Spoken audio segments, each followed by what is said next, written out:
Serial रिमझिम के आने वाले एपिसोड में कहानी ऐसा धमाका करने वाली है कि दर्शक अपनी सांसें थाम लेंगे। लंबे समय से परिवार के आशीर्वाद और प्यार का इंतजार करती आ रही रिमझिम के जीवन में आखिर वह क्षण आने वाला है जब सच्चाई का ऐसा तूफान उठेगा कि न सिर्फ उसकी किस्मत बदलेगी बल्कि पूरे महल की दीवारें हिलकर रह जाएंगी। और इस तूफान के केंद्र में होंगी रानी माँ। अब तक सबके सामने एक ही कहानी फैलाई गई थी कि शरण बनन्ना और उनकी पत्नी की मौत एक दर्दनाक हादसे में हुई थी। किसी ने भी इस बात पर सवाल उठाने की हिम्मत नहीं की। लेकिन रिमझिम, जो हमेशा अपने माता पिता की मौत को लेकर बेचैन और शंकित रही है, वह इस झूठ को और ज्यादा सहन नहीं कर पाती। वह जानती थी कि उसके माम पापा की मौत कोई सामान्य दुर्घटना नहीं थी, बल्कि उस रात कुछ ऐसा हुआ था जिसने उसकी जिंदगी हमेशा के लिए बदल दी। आखिरकार रिमझिम ने तय कर लिया कि अब वक्त आ गया है सच को बाहर लाने का।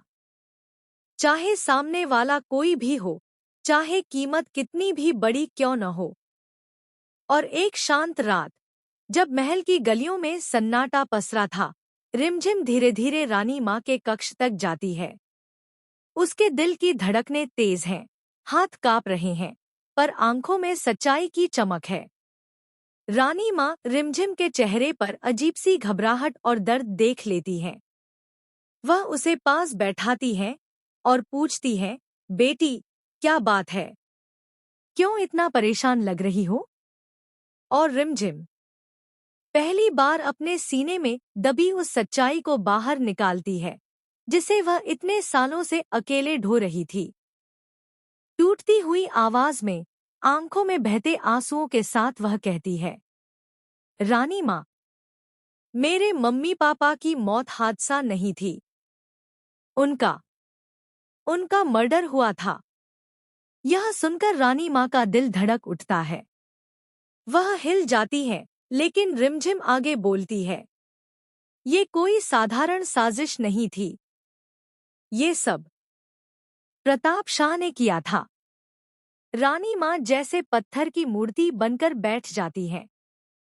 प्रताप, जिसे वह हमेशा भरोसेमंद समझती आई थी, जो राजमहल का हिस्सा था, जिसने अपनी झूठी मुस्कान से सबका विश्वास जीता था। वह आदमी इतना बड़ा गुनाह कर सकता है, यह सोचकर ही रानी माँ का दिल टूटने लगता है। कुछ क्षणों की खामोशी के बाद रानी माँ की आंखों में आंसू आ जाते हैं। वह रिमझिम को अपने पास खींच लेती है और उसे जोर से गले लगा लेती है, ऐसे जय